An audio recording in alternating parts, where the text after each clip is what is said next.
Le bon choix, c'est celui que vous faites de nous accorder votre attention, mesdames et messieurs. Bonsoir et bienvenue au JT Sabah, le journal décontracté sur les antennes de Numérica Télévision. Et au sommaire de cette édition d'information, marcheront pas à quelques heures seulement de la marche appelée par les laïcs catholiques. Pas de convergence de vues entre organisateurs et les autorités. Tout semble se passer comme à la veille du 31 décembre dernier. Chacun comprend donc sur sa position. Dossier à suivre dans ce journal. De la salmonelle dans les petites assiettes de nourrissons. Salmonelle, c'est le nom de ces petits poisons découverts dans certaines marques de produits avec lesquels sont nourris nos enfants. Détail dans ce journal-là. À la MONUSCO, on a dit au revoir au lieutenant général Derrick Ngwebi, le commandant force de la mission onusienne, vient de finir son mandat à la tête des soldats de la paix en RDC. Merci de la confiance accordée à vous qui nous suivez. Bienvenue au JT Sabah. Tout d'abord, cette nouvelle, Kinshasa sous vigie pirate pour emprunter le terme français. À la veille de la marche de ce dimanche 21 janvier, il s'observe une psychose palpable dans la ville de Kinshasa. La police a installé des checkpoints dans plusieurs axes, ce qui a entraîné de bouchons et rendu un peu rares les véhicules de transport. Et d'après les sites d'information 7sur7.cd, il faudra se préparer d'ici là à une éventuelle coupure de la connexion Internet pour des raisons de sécurité nationale. Information recueillie par l'agence auprès de sources proches de l'autorité pour la régulation des postes et télécommunications du Congo. L'hôtel de ville de Kinshasa a décidé de ne pas agréer la demande de la tenue de la marche du dimanche 21 janvier programmée par le CLC. Une lettre adressée aux organisateurs et signée par Clément Bafiba, vice-gouverneur de la ville, cite notamment comme raison une enquête déjà ouverte sur les violences du 31 décembre 2017 qui avait fait de mort à Kinshasa. Dans cette correspondance de l'autorité urbaine, le vice-gouverneur dit entre autres ceci: à cet effet, je vous ai invité à une séance de travail le vendredi 19 janvier 2018 à l'hôtel de ville de Kinshasa afin de me fournir plus d'informations sur la dite marche en vue de me permettre de réagir conséquemment. Malheureusement, vous avez brillé par votre absence. Propos de Clément Bafiba, vice-gouverneur de la ville de Kinshasa. Et malgré l'interdiction de la marche du 21 janvier par l'autorité urbaine, les laïcs catholiques ils maintiennent donc leur position en affirmant que la lettre du 18 janvier adressée à l'hôtel de ville de Kinshasa avait pour objectif de l'informer afin que l'autorité urbaine prenne des dispositions utiles pour encadrer la marche pacifique. Il n'était nullement question, selon le CLC, de solliciter une quelconque autorisation. C'est ce que nous a confirmé Léonie Kandolo. Elle est membre du CLC, le comité organisateur de cette manifestation, joint par Félix Ilunga et Gloria Seya. Oui, nous confirmons la marche de demain parce que, en fin de compte, nous avons informé le gouvernorat de la ville de Kinshasa que nous organisons cette marche, qu'en RDC, la loi est une loi par rapport à l'information que nous avons informé dans les délais constitutionnels ou que nous avons la loi. Donc la marche aura lieu demain. Je crois qu'il est temps qu'en RDC, nous appliquions tous la loi, et les autorités et la population. La Constitution vous dit qu'il faut informer. Nous avons informé. Quand vous informez, il n'est pas dit que l'autorité a le droit de vous interdire. Donc je crois que nous devons rester dans les termes des textes légaux, tant pour nous que pour les autorités. Écoutez, moi, je ne réagis pas. Je suis très sereine, nous sommes tous très sereins, parce que nous n'avons violé aucune loi de la République du Congo. Quand vous avez violé une loi, vous avez fait quelque chose de mal, vous devez vous inquiéter. Il y a eu des marches organisées dans ce pays depuis des années. Nous n'avons jamais entendu que des organisateurs de marches pacifiques où aucun manifestant n'a été interpellé ou quoi que ce soit pour avoir fait de la casse ou quoi que ce soit. On interpelle les organisateurs. Il ne faut pas oublier que la manifestation est un droit constitutionnel. Est-ce qu'on peut faire un mandat d'amener à quelqu'un pour avoir joui de ses droits? Moi, c'est la question que je pose. Donc, je suis très sereine et je suis totalement déterminée par rapport à la suite. C'était là Léonie Kandolo, elle est membre du comité laïque de coordination. Et dans les rues de Kinshasa, une certaine opinion encourage plutôt la position de Kato et appelle les forces de l'ordre à encadrer les manifestants. Gloria Seya fait circuler le micro de Doudou Kassouba. Il ne reste que quelques heures. Le 21 janvier, c'est pour demain. Date retenue par le laïc catholique pour la tenue d'une marche dite pacifique. L'opinion donne de la voix. Pour certains Quinois, il n'y a aucun mal à manifester. La démarche des laïcs catholiques est constitutionnelle. Ils demandent par ailleurs à la police de ne pas recourir à la violence. Bon, marche c'est ma bête. Comme marcher c'est ma bête, faut n'avoir pas besoin de marcher pour nani. Ndeng tozo que une évolution en boka na biso, tout le monde que y a ça ne va pas. Donc là y a ça ne va pas, il faut marcher de façon que biso tozo kimia. Mais oui, c'est normal parce que d'accord ça là qui il y a les 31 signés. Ils avaient un mandat ici le 31 décembre. C'est la première marche ils avaient le 31. Tout le monde de l'église catholique va mixer les soldats pour éviter ceux qui pour nani. Lobby marche, lobby en tout cas tout ça on est content parce que ils a pour nabiso peuple congolais. Na kati ya constitution na biso ba prévoyait biloko na nyonso. Maintenant o iloko na ko interpeller ba constitution na biso quelque part vraiment na éviter na nyonso ezoleka. Donc on a évité ceux qui vraiment bazomona enjeu ya makambo ngezoke. Peuple congolais a souffrir. Peuple a souffrir sérieusement. De son côté, le secrétaire général du PPRD, Henri Mova Sakani, trouve inopportune la tenue de la dite marche. Vous voyez des marches, c'est pour empêcher, nous savons, ça donne l'impression en esthétique, la périphérie donne l'impression que c'est une cause noble que veulent défendre les prélats. Mais c'est tout à fait faux, nous savons le fond de la chose, c'est d'empêcher que le peuple s'exprime pour la troisième fois dans une sommation d'évolution démocratique agréable. Ce pays ne l'a jamais connu, ce pays n'a jamais voté plus de 2 fois un chef d'État. C'est Joseph Kabila qui le permet, c'est Joseph Kabila qui le démocratique. La Senko, plusieurs organisations de la société civile, partis d'opposition et confessions religieuses apportent leur soutien à la démarche du comité laïque de coordination. Pour la petite histoire, les laïcs catholiques en sont en leur 2e marche. La première, organisée le 31 décembre 2017, a été réprimée par les forces de l'ordre. Et la communauté islamique du Congo à la rescousse de l'église catholique, c'est du moins ce que l'on peut comprendre de la position de son président, le cher Ali Mouninkou, représentant légal de la communauté musulmane en RDC, même s'il affirme n'avoir pas été associé par les organisateurs de la marche, trouve que la démarche est plutôt encouragée. Il l'a dit à nos reporters. Le représentant légal de la communauté islamique en République démocratique du Congo, Komiko, dresse un tableau sombre de la situation politique dans le pays. Le Congo est malade, très gravement malade, et il nous faut une thérapie de choc. Nous devons nous comporter comme des médecins. Vous savez, nous devons tout d'abord respecter nos engagements. Parce que la Constitution, c'est un engagement. L'accord de la Senko, c'est un engagement. Si vous avez pris un engagement quelconque devant Dieu, devant les hommes ou devant qui que ce soit, il faut savoir comment le respecter. Même si les musulmans ont été écartés des discussions du centre interdiocésain, Cheikh Ali Mouninkou, au nom de la communauté islamique, soutient totalement l'accord de la Saint-Sylvestre. Nous soutenons cet accord à 100%. Si les acteurs politiques de l'opposition et de la majorité avaient appliqué cet accord à 100%, il n'y aurait pas de tension de toutes ces agitations. Les laïcs catholiques appellent à la marche le 21 janvier prochain.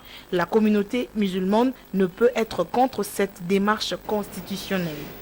Je serais incapable de dire que je soutiens à 100% la démarche des laïcs catholiques parce que nous n'étions pas contactés à ça. Mais je ne peux pas aussi interdire cette démarche. Vous savez pourquoi? Parce que c'est constitutionnel, la marche est constitutionnelle.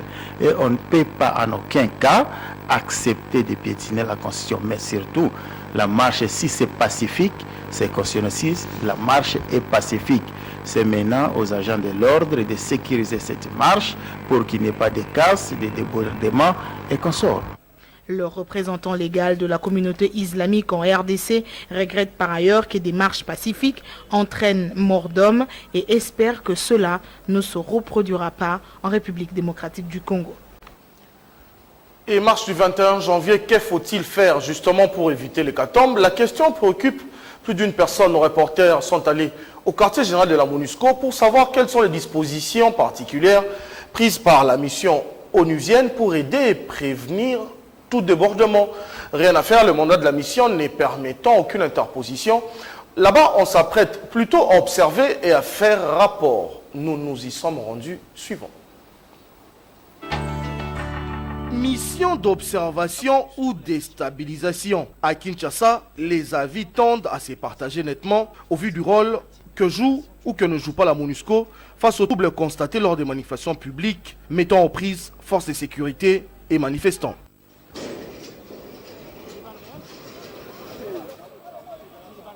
Pour la porte-parole de la mission onusienne, il est important que l'opinion comprenne le cadre strict dans lequel fonctionnent ces différents services, notamment les policiers et les soldats de paix. C'est notre mandat qui nous guide, qui guide nos actions et en fonction de ce mandat, nous mènerons des actions en fonction des moyens et des ressources qui sont à notre disposition. Comme vous le savez, nous ne pouvons pas être partout. Question alors à la MONUSCO pour ce dimanche, outre certains contacts, on s'apprête donc à observer et à faire rapport. La MONUSCO, dimanche, comme c'était le cas le 31 décembre et comme ça a été le cas lors de manifestations précédentes, va, conformément à son mandat, déployer des équipes sur le terrain. Des équipes qui seront sur le terrain pour observer les événements et rapporter d'éventuelles violences et violations des droits de l'homme.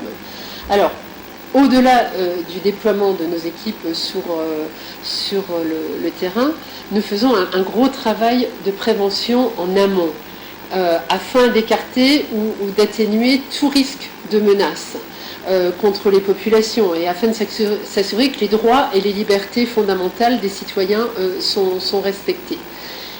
À la mission onusienne, appel est fait à toutes les parties au respect des principes qui, du reste, sont clairement repris dans la Constitution congolaise. Et d'une marche annoncée à une autre, une contre-marche donc.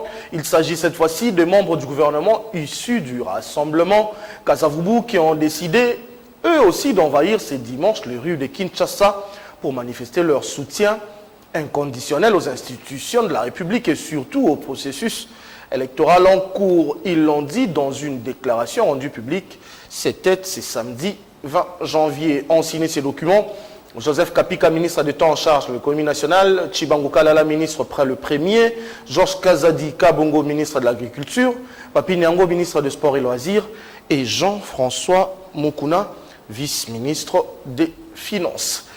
Il est peut-être personne non grata dans l'Union européenne, mais pas aux États-Unis. Le ministre des Médias, porte-parole du gouvernement, Lambert Mende, séjourne depuis quelques heures à Washington, aux États-Unis.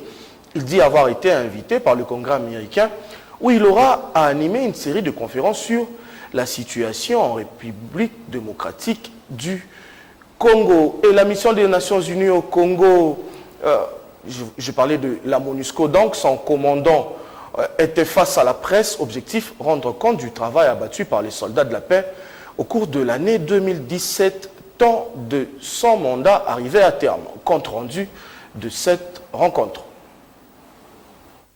Face à la presse, l'heure était au bilan pour le général Derek Ngwebi, commandant sortant de la force onusienne en RDC, du bilan de l'action militaire de la MONUSCO, de la collaboration avec le FARDC dans les cadres des opérations conjointes, des espoirs et craintes quant à l'issue de la situation d'insécurité avec le groupe armé, mais aussi de son propre bilan. Les journalistes présents à ces rendez-vous n'ont pas été complaisants face à un général Derek Ngwebi plutôt serein, franc et direct dans ses réponses. Autant a-t-il reconnu que sous son bilan, la force onusienne aurait pu mieux faire, autant il a avoué que la paix en RDC dépend grandement de la volonté politique qui n'est pas, hélas, toujours au rendez-vous. La politique influence tout, a-t-il martelé. L'attaque du contingent tanzanien à la base de Semiliki au nord Kivu restera tache noire dans la carrière de ces militaires. Les commandants forces sortants a, dans l'émotion, eu des mots d'hommage en mémoire des soldats de la paix qui, dans cette partie de la RDC, ont laissé leur vie. Actualité oblige, le général Ngwebi, commentant les accusations du président ougandais sur l'éventuelle complicité MONUSCO-ADF, a simplement reconnu au président Yoweri Kaguta Museveni le droit de donner son avis, tout en déchargeant la force de la MONUSCO de toute responsabilité quant aux actions des rebelles ougandais de l'ADF sur le sol congolais. J'ai couru la course, j'ai fait ma part, aux autres de poursuivre, a conclu le commandant sortant de la force de la mission onuvienne en RDC. Et tout de suite, juste après cette rencontre, comme à Goma, une cérémonie d'hommage à Kinshasa a été faite au commandant sortant de force de la MONUSCO. C'était par le contingent ghanéen. Retour sur l'ambiance qui y a régné.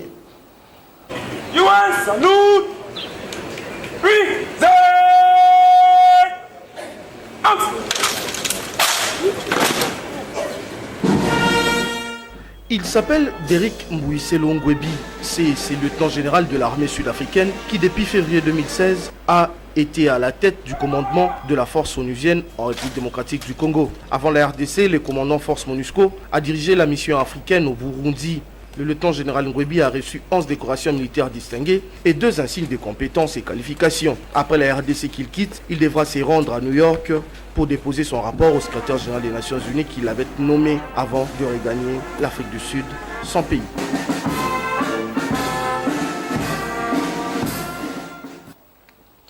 Tout à fait autre chose dans ce journal, nous vous l'annoncions dans le titre « Scandale Lactalis ». L'information fait grand bruit dans le monde. On parle de produits de consommation pour nourrissons contaminés à la salmonelle.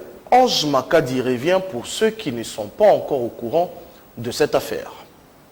C'est depuis début décembre 2017 que l'affaire fait grand bruit en France. Tous serait partis du ministère de la Santé et de la Direction générale de la concurrence et de la fraude qui ont annoncé le retrait à la vente et le rappel des lots déjà vendus de lait infantile de premier âge pour cause d'un risque de contamination par salmonelle responsable de 20 000 cas d'intoxication alimentaire par an dans le monde. La salmonelle provoque des gastro-entérites accompagnés des vomissements et des diarrhées. Les produits concernés par cette alerte lancée sont des marques Pico, Pepti et Molumel fabriqués dans un même site de production, celui du groupe Lactalis Nutrition Santé, NLS en sigle. La liste ne se limite plus au lait infantile, les céréales pour enfants et aussi les compléments nutritionnels viennent s'y ajouter. Au total, ce sont 12 millions de boîtes qui sont concernées à travers le monde. La présence de cette bactérie dans les laits a provoqué l'hospitalisation d'une trentaine de nourrissons en France. En Grèce, un cas n'a pas été confirmé. Mais la crise menace de s'étendre en Europe peut aussi toucher l'Afrique. Saisie de cette nouvelle, certains pays comme la Côte d'Ivoire, le Gabon, le Mali, le Sénégal, au travers de leur ministère de Santé et de l'économie, ont pris des mesures pour interdire la vente et l'importation de tous les produits de nutrition infantile Pico. Il faut savoir que le groupe français Lactalis est présent dans 47 pays dans le monde avec un chiffre d'affaires de 58% en Europe, 21% en Amérique, 14% en Océanie et 7% seulement en Afrique. Après les œufs contaminés aux fripolines, c'est au tour du lait infantile qu'il faudra désormais renforcer les contrôles. Et à Kinshasa, l'Organisation de défense des droits des consommateurs vient de saisir la balle au bond et tire la sonnette d'alarme. L'ODC constate que les produits fabriqués par la firme française sont aussi commercialisés en RDC. Les présidents de la structure, tout en lançant l'alerte, déplorent les laxismes du gouvernement congolais. Il a dit lors d'une conférence de presse à laquelle ont pris part Félix Ilunga et Théodore Chitole pour le compte de Numérica Télévision. Nous disons au Congo, on n'a pas encore déclaré un cas de contamination. Cela ne suppose pas que c'est fini au Congo, le Congo est épargné. L'ODC déplore le laxisme du gouvernement congolais. Il y a responsabilité de l'État à agir dans l'intérêt du consommateur congolais en ordonnant le retrait sur le marché de lait infantile et céréales sus-incriminées, dont la marque Pico, tel que procédé au Mali et au Sénégal. Contacté à ces sujets, le ministre du Commerce extérieur Jean-Lucien Boussa Tongba a promis de réagir très prochainement. Autre chose dans ce journal, Francine Mouyumba, désavouée par l'Union africaine. Dans un communiqué publié ce vendredi, la branche jeunesse de l'organisation panafricaine dit ne pas reconnaître les dernières élections au sein de l'Union africaine de la jeunesse tenues à Khartoum, au Soudan. Réagissant à cet effet, la Congolaise se défend dans une vidéo rendue publique par ses services. Retour sur le fait avec elle encore, elle, Ange Makadi. Réélu à la tête de l'Union panafricaine de la jeunesse lors de son 5e congrès en décembre 2017 à Khartoum, au Soudan, Francine Mouyumba est au cœur d'une polémique depuis quelque temps. Dans une déclaration rendue publique vendredi 19 janvier, la Commission de l'Union africaine dénonce une manipulation de la procédure ayant conduit à sa réélection. Elle dénonce le fait que le quorum ne soit pas atteint. Seuls 19 pays membres sur 55 ont participé aux élections. Des arguments balayés du revers de la main par la concernée. Le vote au niveau de l'Union panafricaine se fait à main levée. Il n'y a pas de urnes. Donc on fait les élections et tous les États lèvent les mains pour voter. Et comment est-ce que tu vas triquer les élections où les gens lèvent leurs mains et ils sont comptés? Donc c'est ridiculiser l'institution, je pense à mon humble avis. Il y a ceux qui avaient leurs candidats préférés qui sont dans la commission de l'Union africaine. Malheureusement, leurs candidats ont perdu les élections. Ils se sont réfugiés à des communiqués au niveau de l'Union africaine, des communiqués qu'ils sont en train de faire au nom de qui? Parce que l'institution en question n'a pas la compétence de le faire. S'il y a des problèmes, on passe par des mesures disciplinaires, on écoute les gens et on investigue. On ne passe pas aux actions directement. Et ce qui décide au niveau de l'Union africaine, ce n'est pas la commission de l'Union africaine. C'est les chefs d'État, c'est les ministres des Affaires étrangères. Donc quand on décide la commission, c'est un secrétariat de l'Union africaine.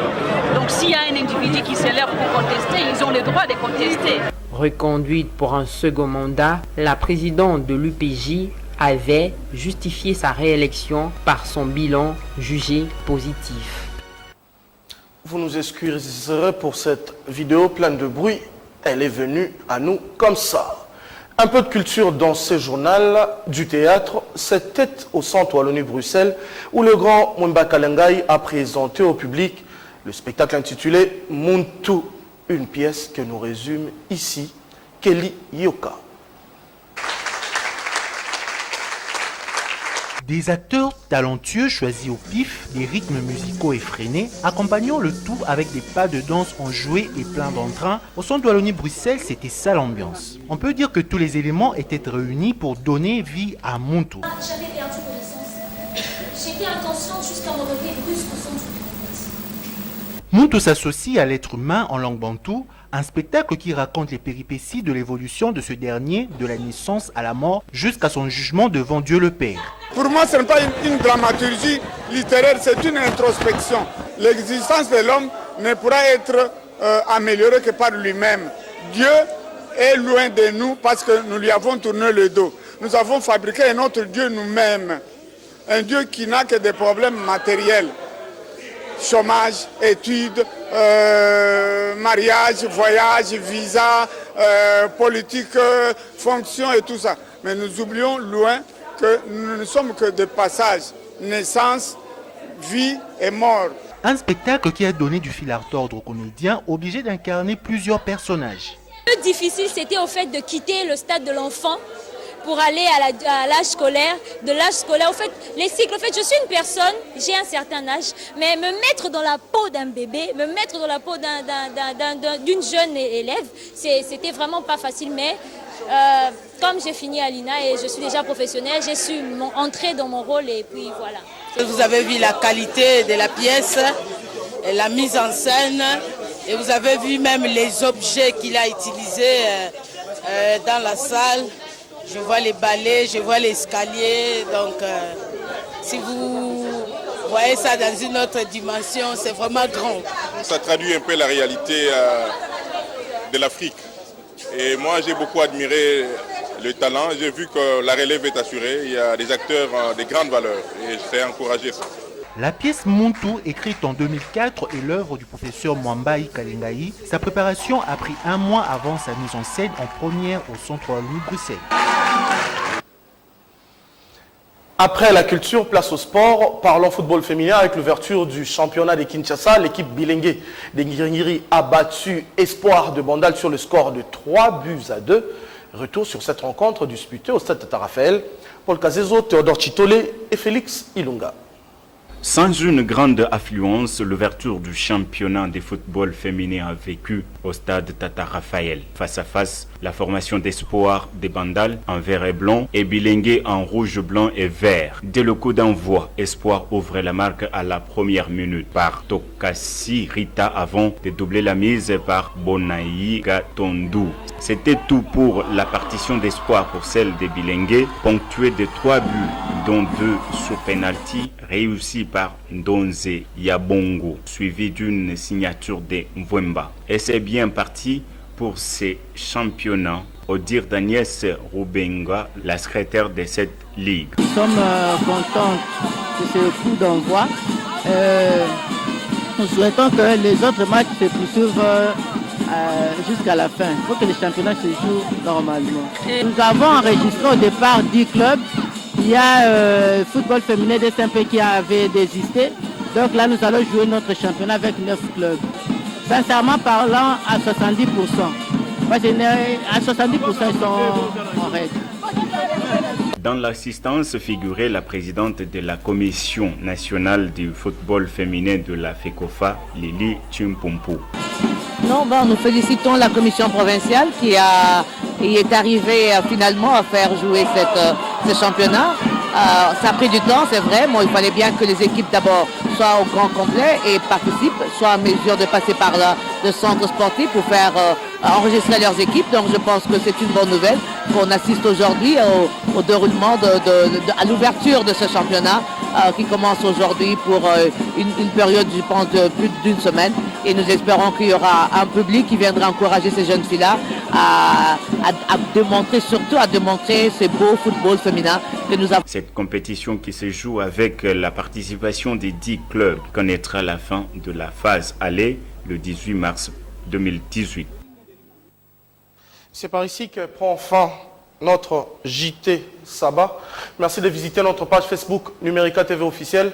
Bonne suite de programmes sur Numérica Télévision. Surtout, que la paix soit avec nous partout où nous nous trouvons. Au revoir.